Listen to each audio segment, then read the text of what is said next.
So we have 2 storages. Capacity, Brad? Na 900, almost to 1,000 pallets. 1,000 pallets. Pallets. Yung isang pallet is 1 tarima.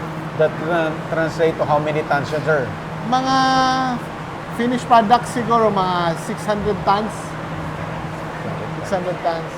So this is, ano yung technology, Brad, ginagamit, Brad? Yung robot, Brad? Robot na ano. Pa-demo lang So, to. we have a, Grabe. Ready for delivery, sir. Ready for delivery. So ito na yun, sir, yung kahit ito 6 months, even 6 months. Years. For years. Yeah, 2 Okay. years. Yeah. So ito na yung maghihintay na ng magandang presyo, sir.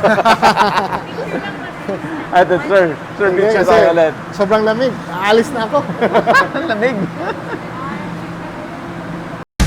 Gusto mo bang matuto ng agribusiness, crops, livestock and poultry, aquaculture, at ma-inspire sa mga success stories? Agribusiness How It Works! As a YouTube channel, Agribusiness features entrepreneurs, farmers, organizations, OFWs, investors. However, beyond our usual content and official endorsements, Agribusiness does not engage in other business dealings with them.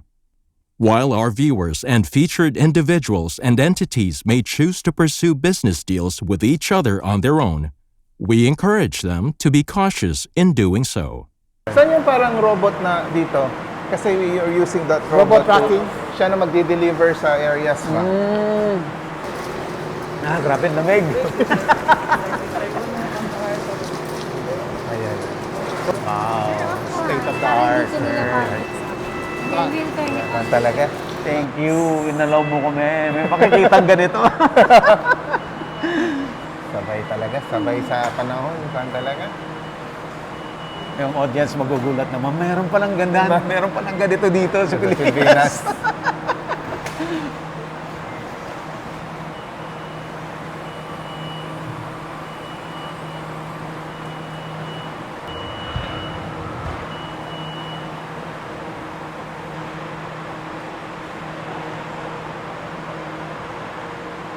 Ayan na.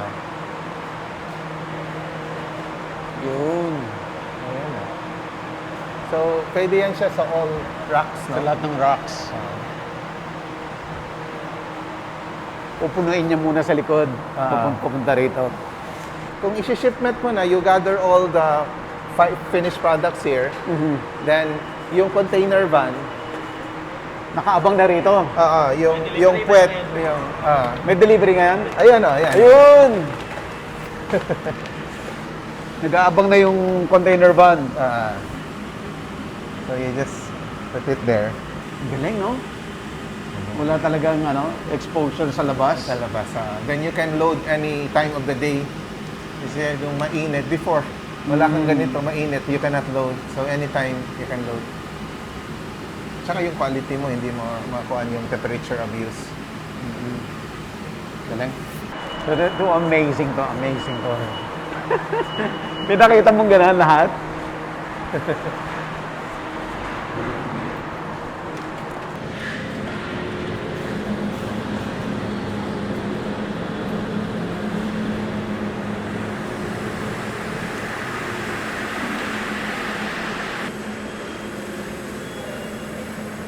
So yung cooking line.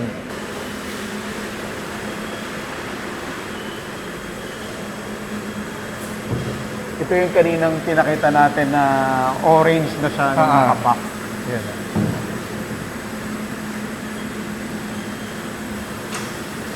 Less ang work dito, sir. Ha? Less ang work. What you mean less ang work? Well, hindi na dadaan dun sa maraming tao factory. Kasi, nangyari nito, isa-size lang. After sizing, then diretso na dito. Diretso na. So, sizing kasama ng quality nan. Sabay. Diretso na dito. So, less talaga labor, no? Pero, ito yung premium talaga ng mga quality. So, it has to be fresh. Okay. Fresh. Automatic.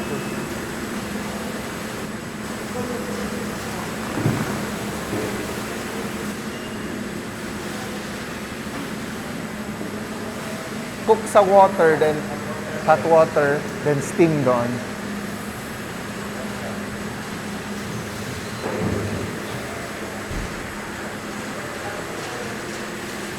Cooking time, 120. 120.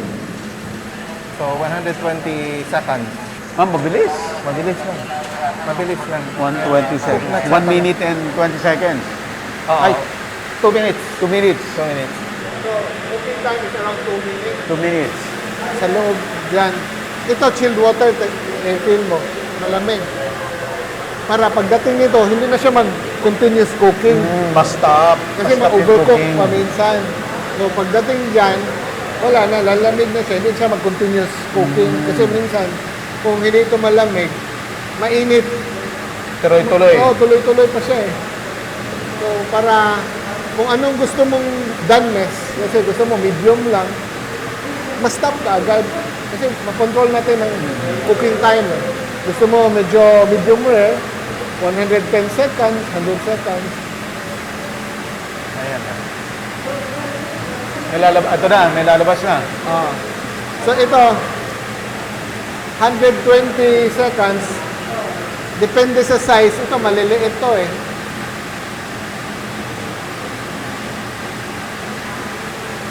Ito parang medium well. Actually, it goes to the IKF machine also para maging free. So, doon may glazing siya. Ito wala pa. Doon may Kasi glazing dili ang din. boiler ang problema. Kasabog na. But nag-stop. Lumamig daw sa loob para namiksa ng ice kaya nag-stop yung Kailangan din na mo andar. Automatic din. Automatic din. Off the record, sir, itong plantan to, gaano kamahal?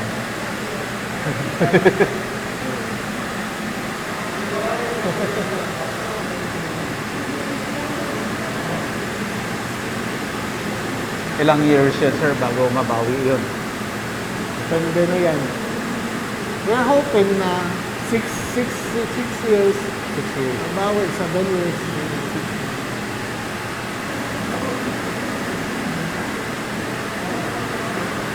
Pero kung magpa-process ka ng bangus, isang ganito na naman yun. Diba? Deboning na.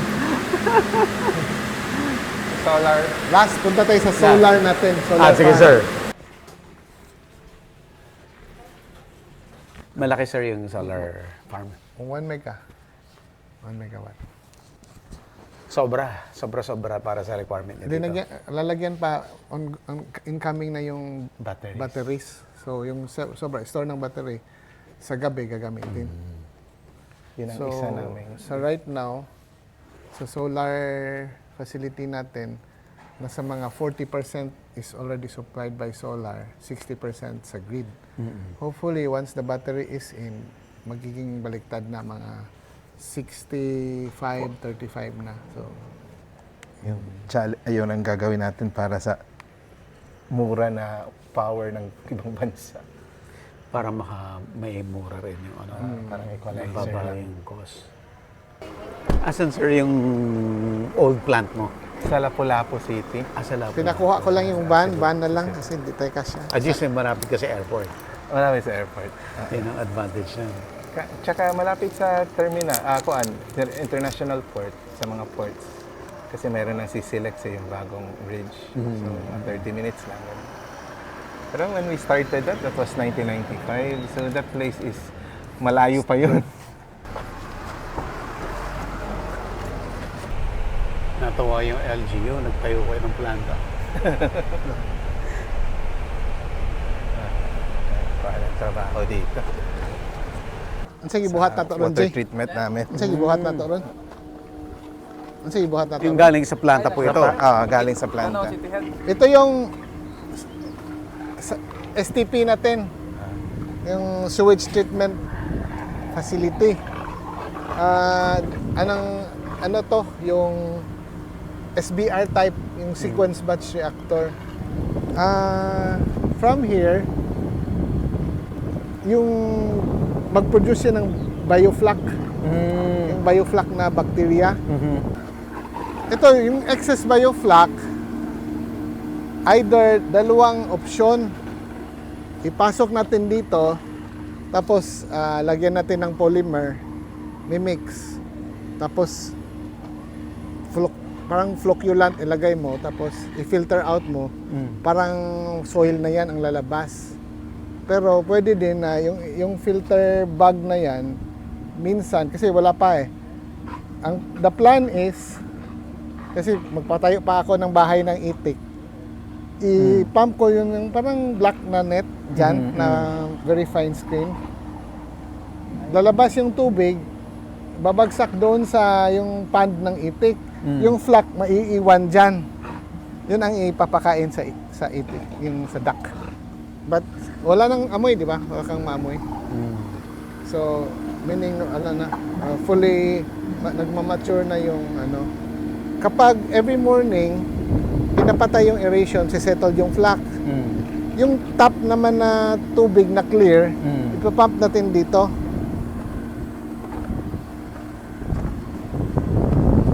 Bukas, lalagyan na yan ng tilapia. 15,000. Tapos, ang i-feed is just the flak. So, ima-manage na natin yung flak, amount of flak dito, o yung flak. Kung, di ba may in-off cone, ito drum filter din. Maka-harvest din tayo ng flak using rotating drum filter. Ito yung rotating drum filter. Karon sir, sige na mag-harvest ron sir. Kaya daghan naman tag bakterya. So, ito, 400 ml in just 1 liter. so, marami na masyadong flak. So, dapat ha-harvestin na to. Ito yung lahat, bio-flak yan. So, 400 ml 400 ml na, per liter. Oo, 1 liter. So, dami yung So- panggagamitan, sir. Pwede pa kain ng tilapia. So, yung tilapia mo, wala ka ng cost sa pakain. Dito na lahat. Wala na. Practically, wala na. Pero kung gusto mong patabain, bago mag-harvest, Magkano ka? pakainin mo. Mag-commercial feeds ka. For a while. Para lang to fatten. Yeah. Pero mag-grow na to. Mataas to. At dry form, almost 30% protein din ang bioflak. So, Taas yeah. na? 30%? Dry form. Siyempre dry may form. tubig. Okay. You have to, Okay. Kung i-dry mo to. So, ito rin ipapakain natin sa duck. Sa duck. Galing, no? Yung waste sa factory. Walang masayang. So, actually, yung system natin dito, zero discharge. Wala tayong i-discharge sa river. Tubig lang talaga maiwan. Pwede natin dilig na lang sa vegetation. So, zero discharge.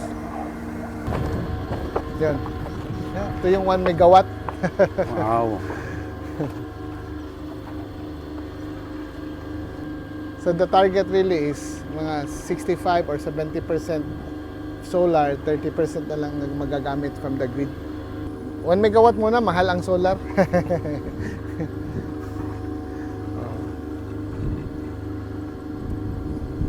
1 megawatt, tapos yung battery capacity is another 1.4 megawatt. Oops, sir.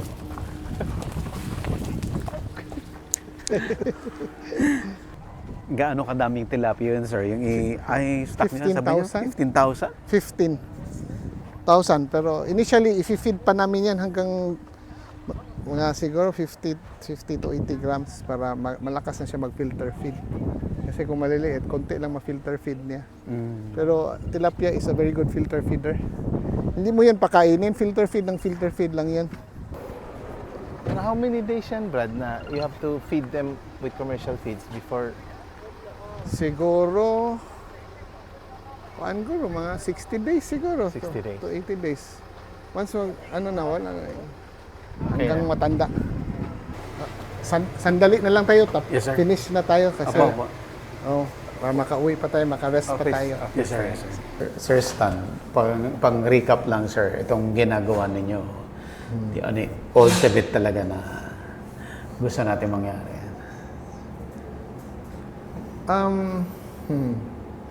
Siyempre, we want to grow the shrimp industry. For me, 38 years na ako from Black Tiger, including shrimp, 38 years na ako. So, big portion of my life is really about shrimp. So, from how to grow at saka how to eat, paborito ko yung shrimp. So, it is also my dream that one day the Philippine shrimp industry will be will be, because kasi back in the 80s, ang Filipinas was, I think, number 2, number 3 ranking in the world. In the world.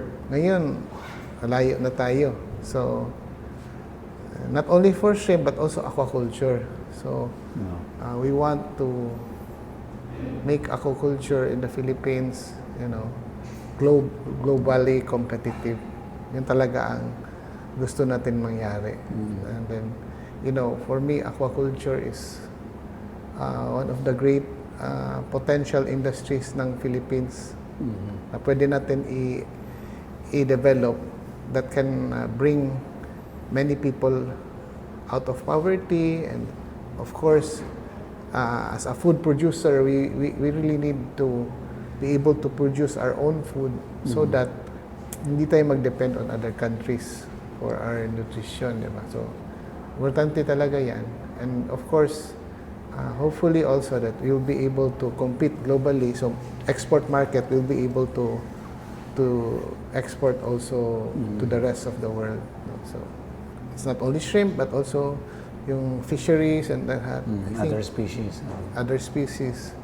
Philippines is very blessed with being an archipelago, so we have lots of seawater resources, and then we have clean water, so the potential is there. We also have to take care of the environment. Hindi pwede na aquaculture practice also that is, you are polluting the water. You have to still practice sustainable aquaculture. You have to make sure that we don't pollute our water, we secure the waste, hindi natin itapon sa dagat. If we are just good stewards na lang sa environment natin, there is potential really for the Philippine aquaculture industry to really become a world-leading industry. No? So, many countries, they increased their production, but they did not take care of their environment. Ang nangyari, bagsak din. So, diseases, nangyari yung marami ng sakit kasi they did not take care of the environment. So, yun lang rin na if ever we try to push our boundaries, dapat di natin kalimutan, we have to take care of our seas. The Philippines, punta ka ng Malaysia or Thailand or Vietnam, our seas are really very beautiful, very clean. So, because if you look at some places in Luzon, na they were growing tilapia or bangus, they end up polluting the sea, diba? So, it should be made sustainable. Na hindi sa isang lugar, sobrang dami, diba? It should be spread all over para masustain ng ecology. Because there are some places in Luzon na sobrang dami ng fish cages, magsikit-sikit. So sometimes during summer, fish kill. That's the sign yan ng environment. No? You already have problems na because there's environment has an absorptive capacity, diba? It can only absorb only so much. Now, if sobra na naman, then ang mangyayari, eventually mag-collapse, nasisira mo pa yung karagatan mo. Responsible lang talaga tayo developing. And for me, even as farmers like us, we should self-police ourselves. Na kahit ang gobyerno hindi nagpupulis sa atin, among each other, dapat we should police ourselves. Na hindi natin sisirain yung environment kasi if you take care of the environment, you're actually taking care of yourself. And the other way around, if you don't take care of the environment, you're also killing yourself. Sir Louis, ilang years ka na all in all sa shrimp and saka sa processing, no? Processing. Ako, experience ko mga more than 20 years. So when I graduated sa college, Ako, dito na. Sa Bulacan ako. Sa Bulacan ako nag-start sa Hagonoy. Okay. We had a plant there. So, there, mimili ako ng shrimp sa Pagsakan, sa Hagonoy. Then, pinaprocess namin sa planta. Oh, I So, see. that's where I started. But we already have a plant in Cebu that time. So, pagdating ng how many years, then punta ko dito sa Cebu. Dahan-dahan, took over sa business ng father ko. Then I met Stan for how many years? Kuan na, parang partner ng turingan namin ito eh. So, yun, we actually share the same dreams, no? Kasi when I started sa working sa business namin, it was the Black Tiger times. Kahit konti yung market natin, may pangalan yung Pilipinas pa rin sa global. Sabi mo Black Tiger head-on, sabi nila Pilipinas yan, premium yan. Then throughout the years, kumunting volume hanggang na ang dami namin, kami dalawa mismo, Black Tiger kami dati. Naglipatan kami sa yung Vanamay. So naiwanan na yung market. So actually, Vietnam took over that market sa Japan. It was Japan. So we want to go back globally, but firstly, I think we have to cover our own base here in the Philippines. Na dito muna we can get a good share here, then eventually we go global. Kahit I think for our goal, it's really presence, no? Balik lang yung presence na, may Philippine shrimp na pala na magandang quality. Kuan din siya, consistent yung supply, yun ang biggest problem natin kasi nagiging seasonal yung supply natin. During high season, may shrimp na galing Pilipinas, then kung low season, wala. So we want to provide the world with good quality shrimp na sustain, consistent ang supply from the Philippines. Sir, itong shrimp industry, itong Vanamay, ay malaki pa yung potential. Marami bang, let's say, pwede pang mag-join dito sa industry na to? Like, for me, sir, like any other business, pwede siyang maglago, pwede din malugi. Depende na yan sa tao. Siyempre, if you want to go into this business, di porkit may pera ka, pwede ka nang pumasok. Diba? So, you have to have that love for that business. And you have to, parang baby ba? It needs your time, your attention. Di pwede na hayaan mo lang. So, it's a good business. I mean, it can give you a good income na legal. Good legal income. But if you're not careful and you don't manage it well, madali ka rin malugi. Kasi buhay ang pinag-usapan natin if makapasok yung virus, you can lose your whole farm. Pwede ma-wipe out. Ma-wipe out talaga yan. Especially yung mga white spot syndrome virus. Talagang ubus ka talaga. So, you have to really manage it well. Ito bang Vanamay medyo sabihin natin mas capital intensive siya compared to other species, no? So even yung mga we consider small shrimp farmers, medyo malaking capital din yan. Million din Yes, ang millions. pinag-usapan. Millions talaga. Millions. I think entry mo millions dito sa farming. Hindi But biro-biro. Hindi biro. But the returns are also good kasi yung presyo, it's a bit higher than the fish. Yeah. So, mas magandang returns. High risk lang siya. Ano lang talaga, it's high risk, high reward na type of business. If you go into this business, make sure may extra funds ka pa. Kapag nalugi ka, may round pambabalik. ka pa.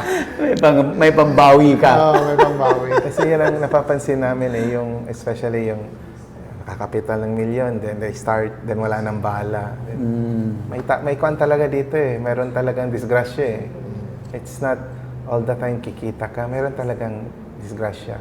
Kahit na expert ka na, sir, may disgrasya pa rin. Meron pa rin. Meron. Yes.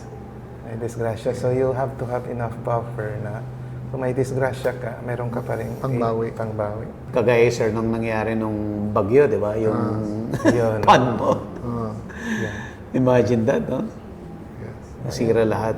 Sir, anyway, thank you so much po sa pag-invite sa amin na ma-feature Thank you also. yung farm ninyo, tong factory na ano siya. Masasabi ko na isa na namang ano to, yung makikita ng audience sa mapapawaw sila na may ganito pala sa Pilipinas. Yes. Actually, we really want na hopefully it's not only sa shrimp industry na many entrepreneurs will make their industries like globally competitive na and also if possible na we should develop our own industries here. Like for example, kulang tayo sa like all our machines are imported from Vietnam, di ba? So, how come there's no Filipino engineers who are developing, manufacturing these machines for food processing, for whatever manufacture? Lahat we are so dependent on from other countries. So, I would like to encourage those magaling sa engineering na you try to develop also our manufacturing industry, no? By making machines that make things, di ba? You know, one of my business idols talaga si Elon Musk. And you know, it's not about making money already, di ba? For me, I'm not really into expensive stuff. Hindi ako mahilig sa Crocs lang ang sinusuot ko. Ganyan lang.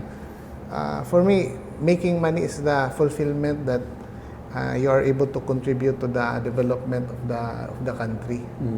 Yun ang importante. And also, proud ka lang that you are able to do this by ourselves here. So, siguro if I were younger, I would also try to develop new machines, pero wala na. Sa mga bata na yun. Diba? And especially nowadays, we should be able to maximize AI. Kasi knowledge, dati during my time, if I want to research something, punta pa ako ng library. Hanap pa ng libro. Ngayon, isang Google search or madali na, di ba? So it's easier to learn.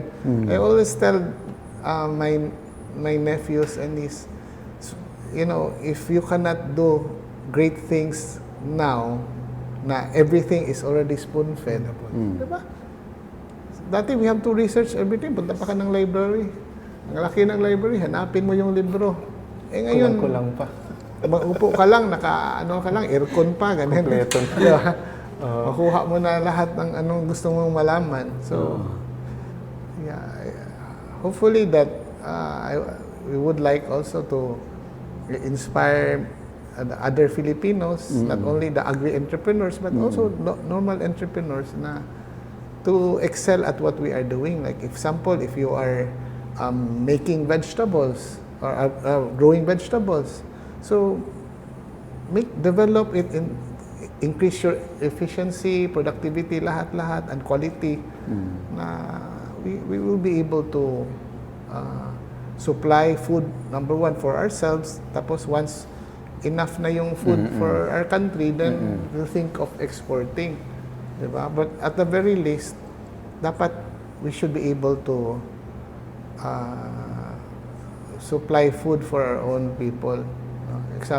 Kasi di natin malaman, di ba? I mean, right now with the current gulo, you will think what if kung may gulo talaga, tapos dependent tayo sa isang country for our food, tapos yung country na yan may problema, so saan na tayo kukuha ng ng pagkain, 'di ba? For example, yung rice. We're so dependent on Vietnam. Eh kung something happens to Vietnam for whatever reason, saan tayo kukuha ng rice, 'di ba? So we should, especially food, no? Because sometimes kung wala tayong comforts in life, wala tayong cellphone, di naman tayo namamatay, 'di ba? But when it comes to food, mamatay talaga tayo. Diba? So we should be prepared for that. Na kahit pa paano, we can still put food on our table. So, yun, we have to have that priority. So, especially yung mga audience ng agribusiness, you know, you get to learn a lot from Sir Buddy here na improve, and do your own research, and then try to make your production bigger and bigger, di ba? Like for the shrimp, we measure it in tons per hectare, di ba? So we try to target better yields per hectare. Ganun din if you're growing whatever, kamote or whatever, you have to have metrics. Hindi pwede na ano lang inanikit. Dapat may, put some science into it ba? Yeah. Like for example, may 5,000 square meters kayo, nakapag-harvest kayo ng 1 ton. You try next crop, find ways to make it 1.2. Tapos from 1.2, make it 1.4 hanggang 2 tons. Kasi lalaki yung kita mo as you have better production, diba? So, ganun din sa rice. Our average yield sa rice has not increased for the past, I don't know, 50 years, diba? So, we should find ways to increase our production per hectare para, imagine, example right now, if average is 4 tons per hectare, example lang. If we can just increase it to 6,000 kilos, wala na tayong import needs, di ba? So, yun lang, just try to improve the yields. Yun. And then, make us, like kaya sabi ko, Sir Buds, na ang shrimp industry, proud to say that we are not lagging behind our neighbors. At least we are at par with them. So At least may industry tayo na leading din tayo, sir. so yun, we have to, so lahat from vegetables to pork to chicken, they should find ways to grow them better and make it cheaper so that people will be able to afford.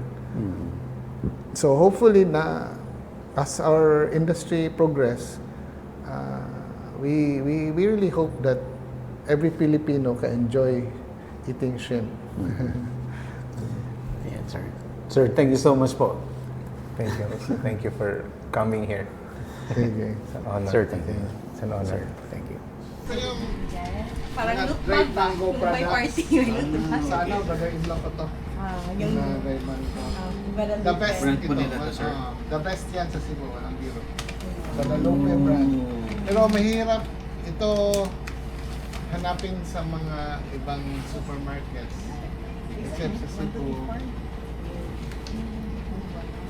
Kasi premium to eh. So, yung factory nila, hindi ganun kalaki. Pero ano lang. Saka ito. Thank you. All this we ask. Okay. Sige.